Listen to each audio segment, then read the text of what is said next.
Olá, como estão? Espero que bem. Vamos lá para mais um vídeo. Desta vez falando um pouquinho sobre literatura, com foco na literatura infantil. Eu tenho aqui no canal muitas resenhas, às vezes não é resenha, né? Breves comentários sobre obras infantis. Gosto muito de literatura infantil, infanto-juvenil. Acredito que até para adultos há muitas lições valiosas naquelas obras mais clássicas que inicialmente seriam voltadas para o público infantil e eram na época de seu lançamento, mas que o tempo tornou-as bem interessante até mesmo para a leitura entre adultos. Já falei aqui sobre essas adaptações, por exemplo, do Mini Imaginário de Andersen. Tenho aqui muitos vídeos sobre obras infantis clássicas que foram republicadas aqui com muito capricho pela Kozak Naif. Não tenho mais muito desses livros, porque a maioria eu vendi, passei para a frente com o tempo. Pretendo posteriormente comentar um pouco sobre O Mágico de Oz, do Frank Baum, e aliás tem muito a ver com o que a gente vai falar agora, carinhas como esse autor aqui. Esses dias eu revi o filme Atração Mortal. No original se chama Heathers. Heathers porque seria o plural do nome Heather, que é um nome tipicamente feminino, porque no filme há 3 garotas com o mesmo nome, Heather, e elas possuem uma amiga, a Verônica. Então a Verônica, ela conhece um rapaz meio psicopata, não muito bom da cabeça, e o filme se trata de uma comédia, mas uma comédia onde este rapaz, não muito normal da cabeça, começa a matar essas garotas, Heathers, porque elas são populares, e ele não gosta de pessoas populares nas escolas por onde ele passa. Então ele sempre trama a morte dessas pessoas e faz parecer suicídio. E as mortes não vão ficando apenas nessas garotas. Ele começa a matar outros populares, como atletas, essas pessoas que chamam muita atenção, né?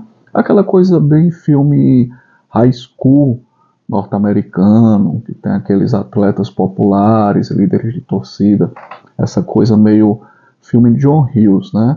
Aliás, falando de John Hughes, grande John Hughes que nos deu filmes fabulosos, como Curtindo a Vida Doidado, Clube dos Cinco e por aí vai, ele também tem um pouco a ver com esse filme, porque o objetivo do filme era justamente um contraponto macabro à obra do John Hughes. Pelo menos é o que se falou durante muito tempo, quando surgiu esse filme do Michael Lehmann, que aliás é um diretor mediano. Pouco tempo depois ele nos deu o Hudson Hawk, sempre esqueço o título desse filme. Aqui Entre Nós chegou como Falcão Está Solto, uma comédia excelente, cara, com o Bruce Willis, e depois só veio porcaria da parte dele. Mas o que é interessante, né? Quando eu penso em coisas como literatura infantil, isso aqui, que era voltado, né, inicialmente para crianças em uma determinada época, e filmes como Atração Mortal, finalzinho da década de 80, com grandes astros, né, pessoas que se tornariam grandes astros do cinema, como o Christy Slater, a Winona Ryder e por aí vai. Basicamente é a mudança na estética, a mudança estética da coisa toda. A gente observou isso na literatura, né? Nós tínhamos obras literárias voltadas para crianças de uma forma densa, pesada, onde as grandes lições eram o seguinte: a vida é dura e o mundo é cruel. Em Peter Pan, por exemplo, o Peter é quase um psicopata, né? Quando ele percebe que um dos garotos perdidos está crescendo, ele mata aquele garoto perdido para que ele não se torne adulto. Ele leva as pessoas à exaustão. As batalhas com os piratas são batalhas sangrentas, né? São batalhas realmente, são banhos de sangue sem fim. E ele fica escravizando as meninas, as garotas que ele conhece, né? Então ele começa com o Wendy, depois conhece a filha da Wendy, e ele não envelhece, leva elas para cuidarem da casa dele. Isso vai com a neta, com a bisneta, e ele vai esquecendo o que ele fez no passado, né? A memória dele não é tão boa. Aqui nos contos do Andersen, Hans Christian Andersen, por exemplo, aqui sobre seu Mini Imaginário, a gente descobre, por exemplo, que a Pequena Sereia, ela sofre muito para querer ter pernas. É um suplício aquilo ali, para ela realizar o sonho de ter pernas e estar perto do príncipe. No final ela comete suicídio, se transformando em espuma do mar. Sapatinhos Vermelho pior ainda, ela não consegue parar de sapatear, então ela amputa os próprios pés. Se a gente for olhar Pinóquio, aliás, eu tenho uma resenha de Pinóquio, vou deixar linkado aqui no vídeo. O primeiro ato de Pinóquio é matar o grilo falante. Assim que ele se torna um menino, ele mata o grilo falante. E ele vive extorquindo emocionalmente a fada azul. Ele realmente é um pequeno canalha mor feito em madeira. E o que isso tem a ver com atração mortal? A mudança estética. Como o tempo traz uma mudança estética, né, de suas realizações, e cada vez mais para florear e para impactar menos no psicológico das pessoas, dos leitores, né? Cada vez mais o consumidor de produções culturais, cinema, literatura, ele vem sendo tratado como alguém que é cheio de gatilhos emocionais. Hoje em dia tem essa palavra, né? Gatilho, tudo desperta um gatilho, então ele tem que ser poupado dos fatos da vida. A gente vê isso, por exemplo, nos quadrinhos da Turma da Mônica.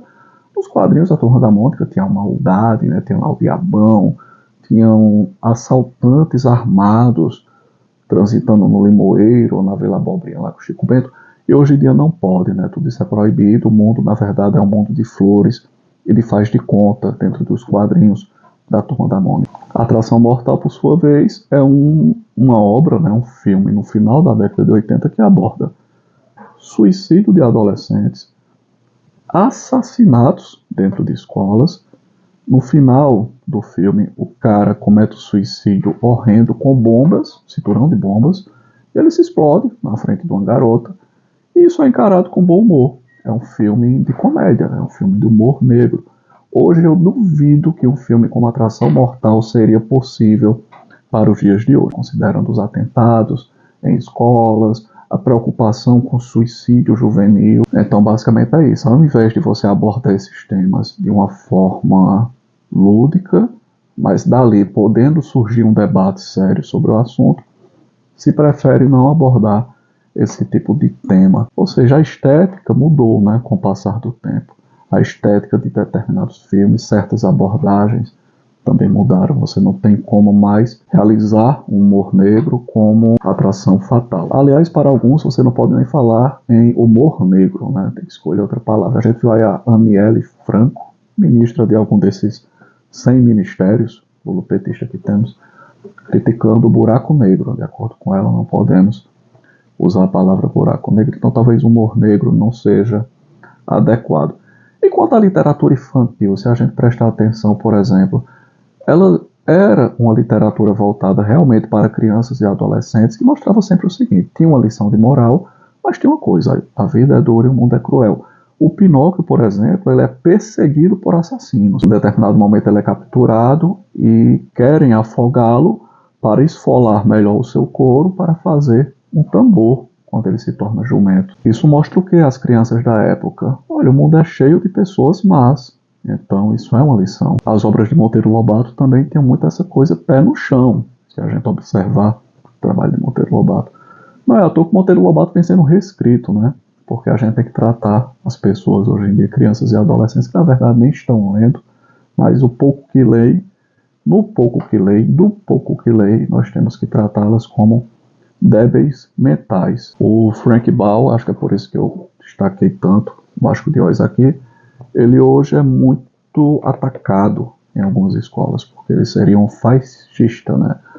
Fascista, um racista, um homofóbico, seja lá o que for. Então suas obras não seriam mais recomendadas para crianças e adolescentes. Daqui a pouco estarão reescrevendo as obras do Frank Baum, assim como estão reescrevendo as obras do Roald Dahl, autor de A Fantástica Fábrica de Chocolate, James e o Pêssego Gigante. Estão reescrevendo tudo, né? Estão reescrevendo Agatha Christie e tantos outros. Isso de Agatha Christie não é de agora. Não sei se vocês recordam que o caso dos 10 negrinhos, Tim Liluriga, há muito tempo vem sendo chamado como, salvo engano, e não sobrou ninguém, não restou ninguém, alguma coisa desse tipo. Só que agora, além do título, estão alterando o miolo, os períodos, a frase, realmente a forma como ela escrevia. No caso da literatura infantil também eu penso muito o seguinte: eu acredito que as crianças do passado, esse tipo de educação que algumas crianças tinham, é uma educação que não é mais possível. Vou explicar por quê. A verdade é que a educação de crianças não era algo muito massificado.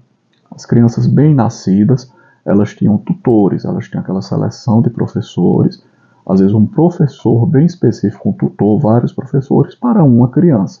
Então a educação era feita para aquela criança. E aquela criança era preparada para se tornar um dia alguém proeminente, um grande líder, algo desse tipo. Ele não seria a princípio Zé Ninguém.